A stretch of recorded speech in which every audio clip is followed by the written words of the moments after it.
आज यहाँ अधिकतर लोग प्रदेश से आए हुए हैं, इसलिए अंग्रेजी में बात करेंगे।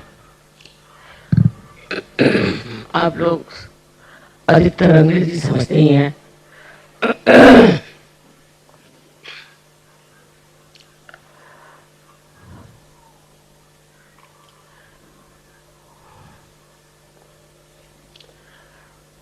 Today we are going to have the Puja of Shri Krishna.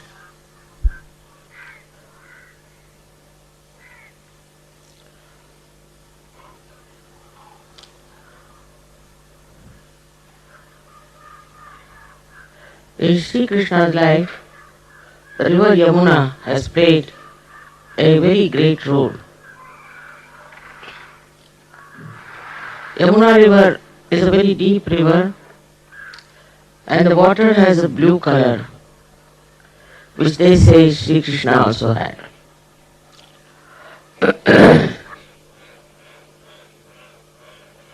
While the river Ganges flows faster and much shallower than this river. Next year maybe we might go to Allahabad, might be able to see the two rivers meet.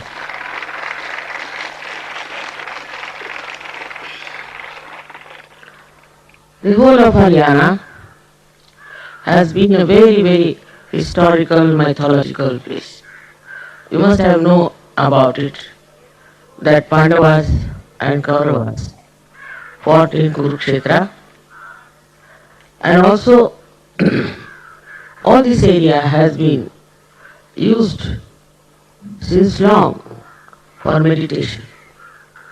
Markandeya, whose name you have heard many times, meditated in this area. First he was in Maharashtra, where you have seen the Saptashringi. And after that, he came down here and meditated and wrote his treatise. Everywhere you find a place of a peer. Also they are realized souls who have been respected till today. To begin with, we have to say that this is the area of great spirituality. Because Shri Krishna lived here, and in those days there were no cars, not this transport. So he has vibrated all this land so beautifully. Very fond of playing near the river Yamuna. Of course, his childhood was not spent here, but later on, when he became the king, he used to visit this place many a times.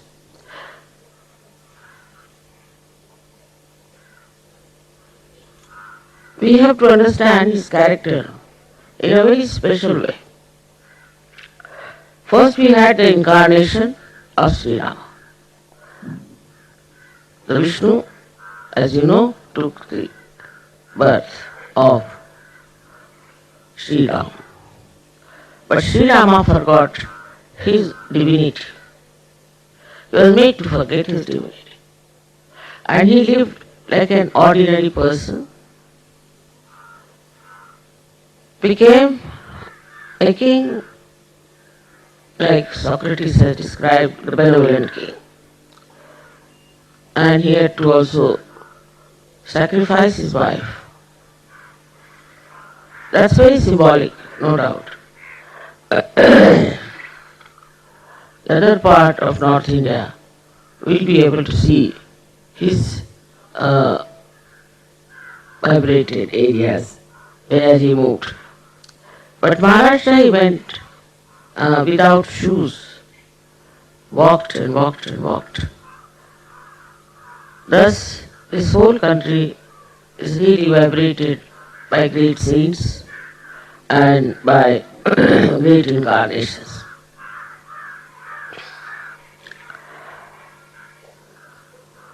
Shri Krishna's one side was that he was like a child and he wanted to create an atmosphere of mirth, of joy. Because at the time of Sri Rama, after him, the religion was taken very seriously. And people started doing very serious type of religion. The same incarnation again reappeared. Shri Krishna. And Shri Krishna wanted to show that spirituality is not serious. It's Leela. It's a game that you have to play. And in his lifetime he showed. People don't understand him at all because from Sri Rama's concept they cannot condescend to come down to the sometimes to the level of Sri Krishna, which was I think was much higher. Because he had to show that all this world is just a joke, is Maya. And beyond that is joy. His own style was very interesting. That time they couldn't have such beautiful pandals, they couldn't have so many disciples. So he tried on his own style. And his style was, when he was a child, there were many milkmaids whom they called gopis. They would be taking their bath in the river Yamuna. Not here. He would just break their water pitcher and the water would flow on their back. This Yamuna river was vibrated by Radha. Radha. Ra means energy, Dha means the one who sustains. Radha, Dharayati Sada. Radha. And he didn't know how to tell them about Kundalini. So he used to throw stones, small stones, at those pitchers and the water would flow down their backbone, thus giving them the blessings of the Kundalini.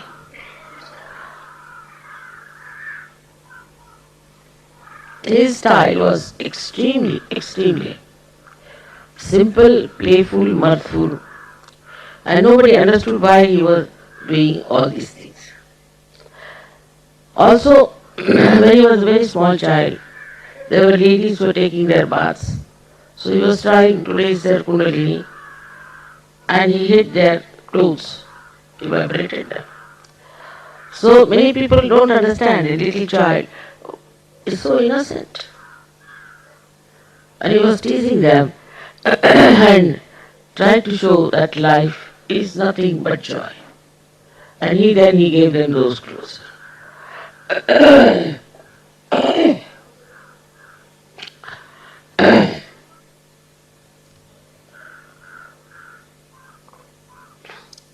Later on, he grew up. Then he became the king of Dwarika. In our country, there are very westernized intellectuals. And they try to say that there were two Shri Krishnas. I mean, they want to analyze everything without understanding spirituality. What is the subtle thing behind it? He had 16,000 wives, as they say. They were his powers. See, for men, I am a mother. I can have thousands of children, boys, girls, men, women. Nobody can say anything about my character. But for men it is very difficult. So he got all his powers born as women who were married to some king. Not married, actually he had abducted those women and put them in jail. So he saved them from there, brought them out and married them. Now if you see the accent is on marriage. He married them. These were his 16,000 powers. As you know, he has 16 petals.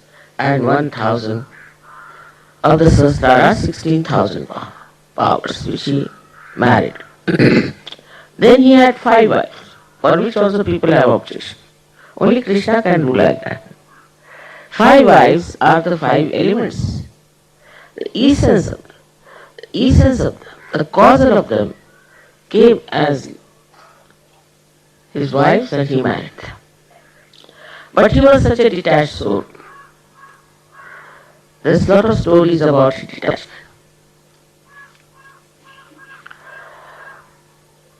There was one great Rishi, meaning a saint, a sage, who had arrived on the other side of the river Yamuna. This was in Dwarika. And there was no Yamuna river, but there was Narmada and Tapi. And they wanted to go and serve the sage. So when they went near the river, they found the river was all flooded. So they went back to Shri Krishna and said, see, we are going to worship the sage and the river is all flooded.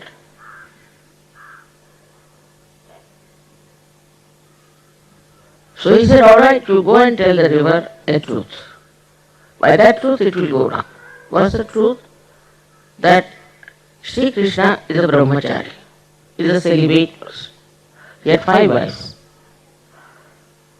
They said, how can we say this? This is the truth. He said, you go and tell. Tell the river.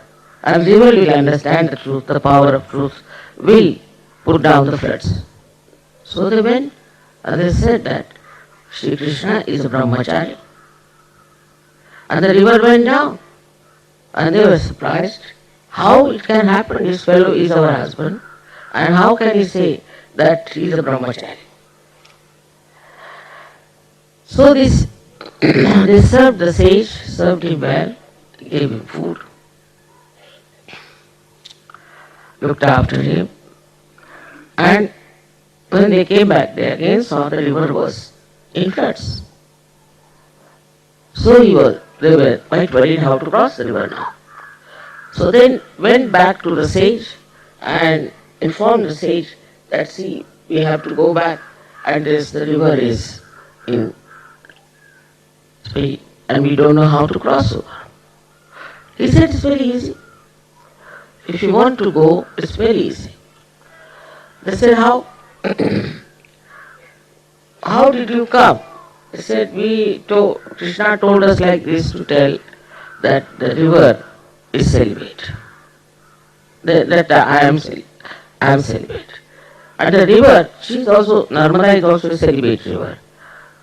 So the river went down.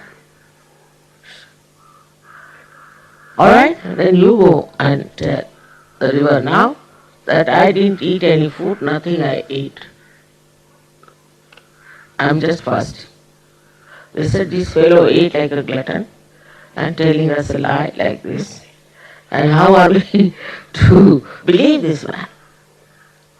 So they went to the river, and to the river they said that this sage didn't eat any food, he is on a fast, and please go down. And the river went down. So they were surprised how this fellow has eaten everything. And despite that, when we told such a big lie, this river has listened to this lie. So they crossed over.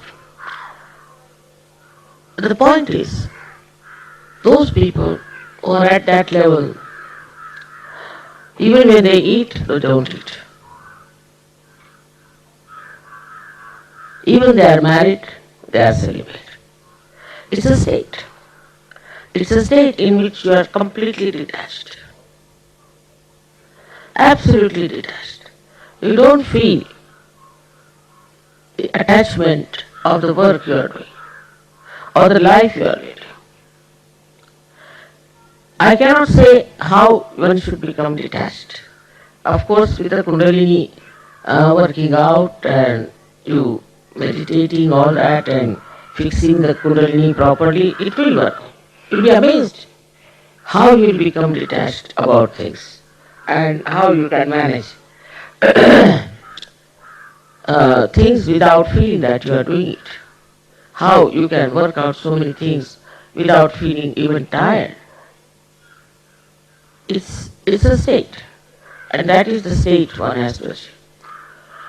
Now for that, whether you are at that stage or not, first thing you must notice how many times I use the word I, me. How many times I said, I saw these, I enjoyed these, I this, I that. Or this is my child, this is my house, something like that. When you start using I too much, then you are not detached. Try to introspect.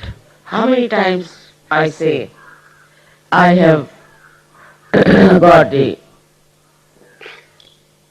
work to be done, I've got to do this, I must furnish this, I must achieve this is the goal of my life.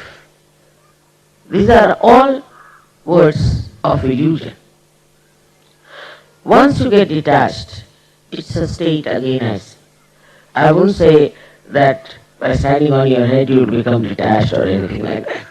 It's a state into which one has to grow. So Shri Krishna's message all his life was complete detachment. Even when he went with Arjuna for a war, he said, I will be just the driver of your chariot. But I will not raise any weapons. I will not fight. I will be just your charioteer. And if you agree to that condition, I will be there. Actually, when Arjuna had a question, how can I kill? These are my relations, these are my gurus, these are my close people, my friends, how can I kill them? And he became very depressed. When he became depressed, Krishna said that do you know they are already dead? Anything that is born has to die. So, you have to kill them. Now people can say that Krishna was preaching violence. No, not that. But what he said at those people who are adharmis, who have no sense of dharma, who have been so cruel, who have been very much against the tradition of dharma, they have to be killed. Whether you kill them or not, they are already dead because they have committed so many sins. They are already dead. So you should not think that you are killing. But it's the divine which is going to kill them, so-called killing. And so the war started.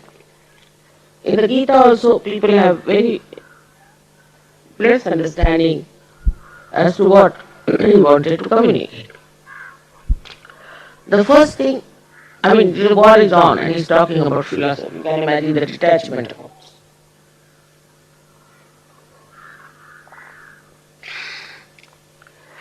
The first thing he told him that you should take to jnana. Jnana means bodh. Bodh, as you know, is only possible through enlightenment. So he said you should take to jnana, to bodh, which is enlightenment.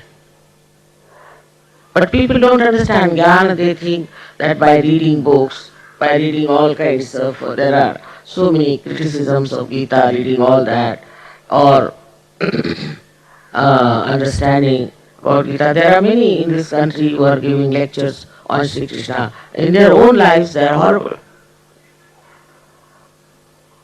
So, he told the best thing that is to be done. That is the only thing to be done.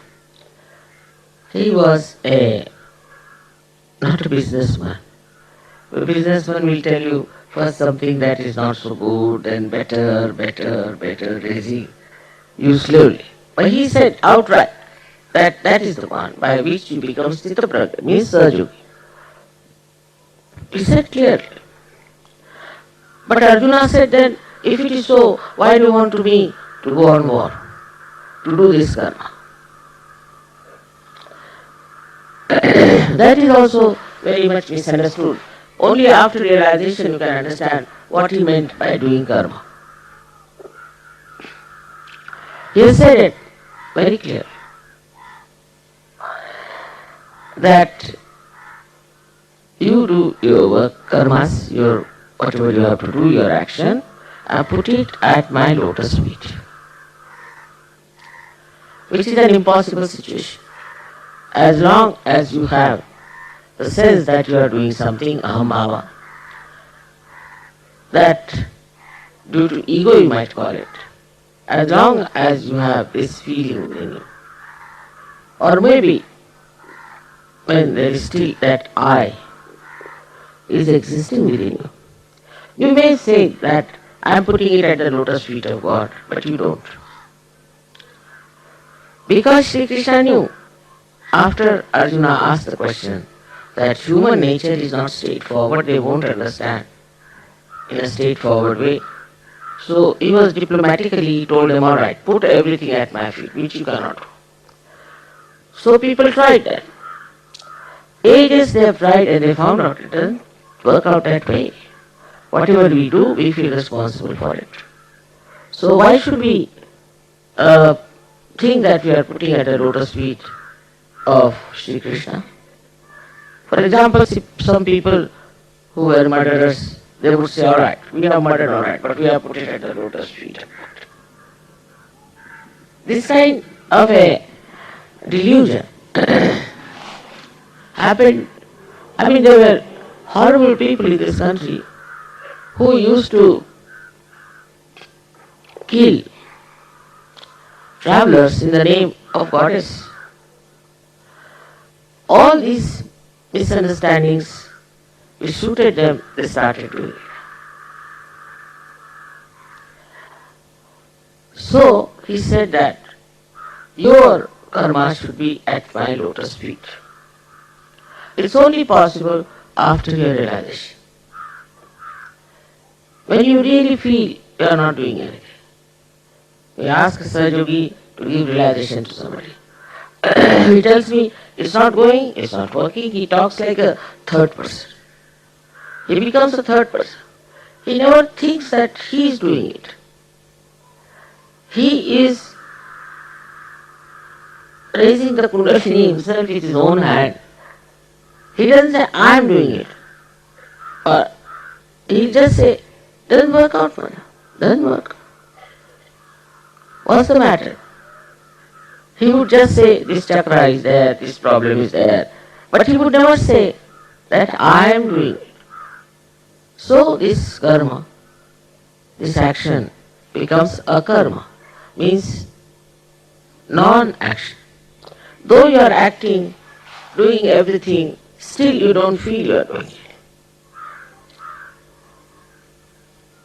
That's why he said normally people would not take to self-realization. So better to give them this condition that whatever you do, you put at the lotus feet of God. Then he asked about bhakti.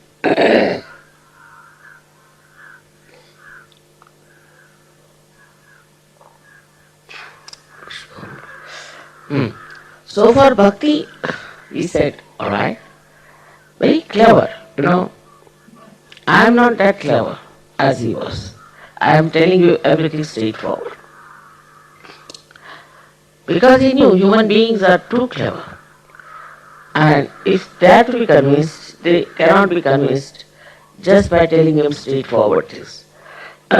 So he says, alright, whatever flower, water, fruit, you give it to me, I'll accept. That's the bhakti part. But this is now the trick. The bhakti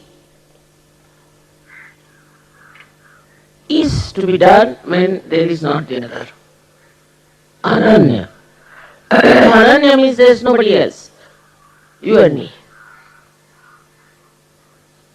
That means you should be connected to me. Then only you can do bhakti. But nobody understand the meaning of word Ananya, or they don't want to understand. Ananya means where there is not the other. Means you are a self-realized soul. That's the bhakti I will accept. When I get these Harinama people suffering from all kinds of troubles and they say, Mother, how is it we are suffering from Sri Krishna's troubles? So I tell them, you have no connection with Shri. You are not connected. Supposing this is not connected, this won't work. And there is a protocol. Shri Krishna is an incarnation. Even if you have to meet the chief minister here and you go on calling his name, you will be arrested. But he is almighty. How can you take his name so cheaply as if he belongs to you or he is in your pocket? So there is a protocol. But they were told that you must take the name of Sri Krishna or of Sri Ram or the name of God. You pray to God that you should not forget God. That's the reason. But it's not the way. Like mad, people are going on with it. That's how the Kundalini gets spoiled. I have seen they have Vishuddhi problems and they never feel in their hands anything. They'll go on telling me, well, we don't feel this, that. They are Sri Krishna Bhaktas. So their bhakti is also wrong. But Sri Krishna, whatever is told, you have to understand it written in small lines. What he is trying to say. His mischiefs, his childlike pranks he used to play, all were so sweet and beautiful. To create a feeling for the innocence, respect. I mean, in Indian, if he sees a child, he develops a kind of a feeling which is called Vatsalya. The feeling of great love and affection and protection for children. But in the West, I am surprised the way they are under attack. Children are so much under attack. I don't know why are they doing. There is no feeling of Vatsalya at all. It's something so cruel. I don't know if they are possessed or there's kind of a influence of their previous lives or whatever it is. It's very common with them. The way they attack innocence, small children. It's impossible to understand. How can human beings do that? So, Sri Krishna's childlike behavior, so beautiful that makes you feel that love and affection, protection for the little child. Sri Krishna had a sister, as you know, Vishnu. And she is the electricity. We have seen in Kabila, in Canada, the miracles of Vishnu. When I went to Canada, it was said by the Aboriginal people that when the Holy Mother will come, the whole sky will become red with lightning. And the lightning started. Next day, even before it was daytime, I saw the sky red like this, completely red. So many people saw. But there were 16,000 lightnings, 16,000 lightnings in the newspaper appeared. It was going on dum dum dum dum the whole night. Then I said, now I'll go and sit in the bathroom so it will stop. And then it stopped. Otherwise going on like that. How he was connected with the Pandavas. Draupadi was also his sister. So Vishnu Maya was born as Draupadi. Also his mother was there, Yashoda. And when Radhaji was the Mahalakshmi, Mother Mary, and she gave birth to Sri Ganesha, that was Lord Jesus Christ. In India, nobody would doubt the Immaculate Conception. Nobody would doubt. But for others, it is too much to believe in the Immaculate Conception, or they are all arguing and saying all kinds of nonsensical things. Because Ganesha was created like that, and also Christ could be created like that. इसकी कोई जरूरत नहीं है क्या?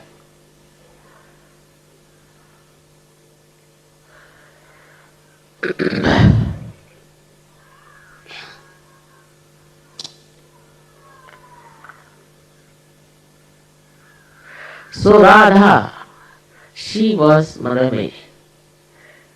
And it is surprising if you read the Devi Mahatmya, in that is clearly written who was Christ, that he was the support. He was called as Mahavishnu. He was the support. That's the Muladhara. He was the support of the universe. All these were all related people. But we are stupidly fighting because we do not have the knowledge of reality.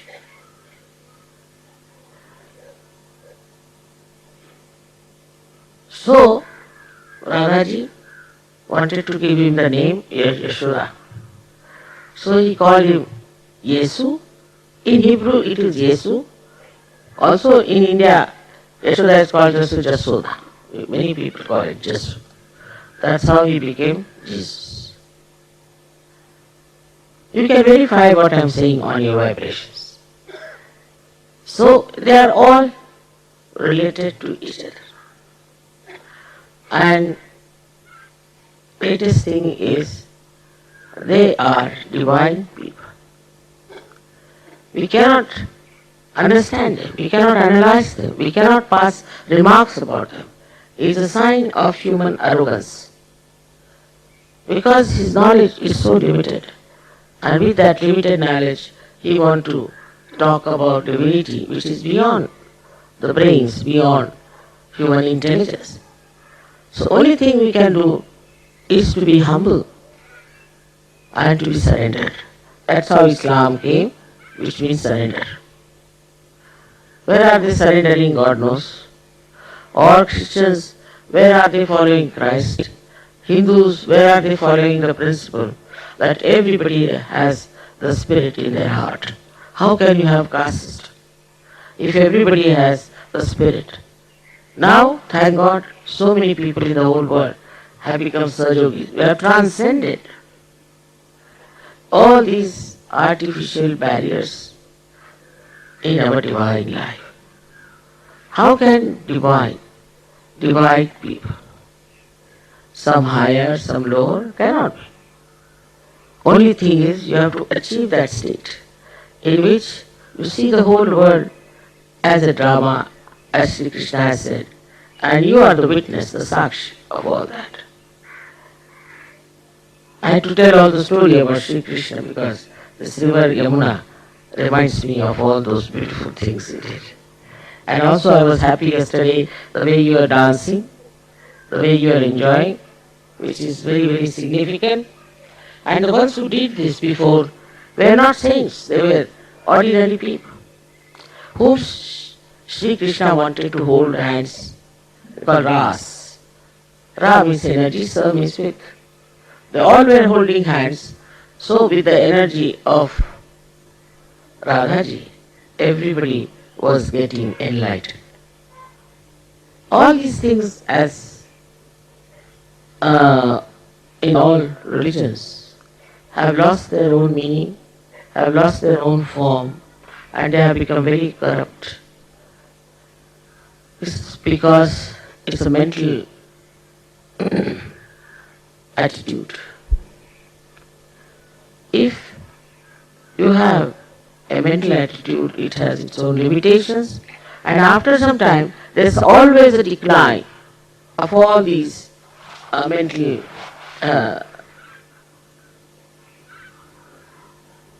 adventurous attitude. because there's no strength of truth in it. That's how you find decline in arts, in music, in everything. There's a decline coming. But now you people have found the truth, so please try and understand that the truth is the one which is eternal. And the truth is love. Truth is divine love. And this divine love has no consequences. It doesn't claim anything, doesn't want anything, just wants to love. And when you see this all-pervading power, being kind, everybody here has had some sort of a miracle.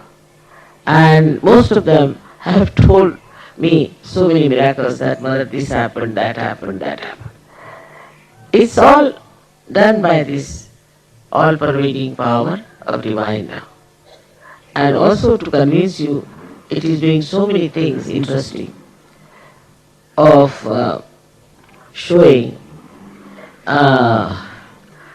different types of my photographs, is that. But the best was this time in Navratri. In my photograph, I saw a background which was rather very different. Like something round was there and there was a curtain and somebody peeking through that, like the sun peeping. But when I went to Moscow, I was surprised. The whole scene was behind me there. So it was before it was even made or conceived. It was seen there in Navratri Puja. That means all these things also that you are conceiving are suggested by the divine. Otherwise, how can it be possible that 1 month before we got that kind of a photograph, which I was wondering, how can that be behind me? And that was there when we went to Moscow, everybody saw this. It's very surprising. So all kinds of tricks he's playing. Even when I'm not there, he shows I'm there. And it's working out in so many ways that one has to understand that what we think is miracle is a play of this all-pervading power. I hope you have enjoyed your stay here, and we have still a big tour to go on. I hope more people are coming now, so you are all comfortable here. After realization, actually I have seen people don't care for physical comforts. They just care for the comforts of the spirit. People are very deep, and you have met the people of India. They are also very deep people, very good, humble people. We are all part and parcel of one body. And that's what one has to remember. I hope you are all right, all of you. And tomorrow, you don't know, it's a very, very cold place, they say. Let's see. As the sun has come here, maybe the same sun will help us there. May God bless you.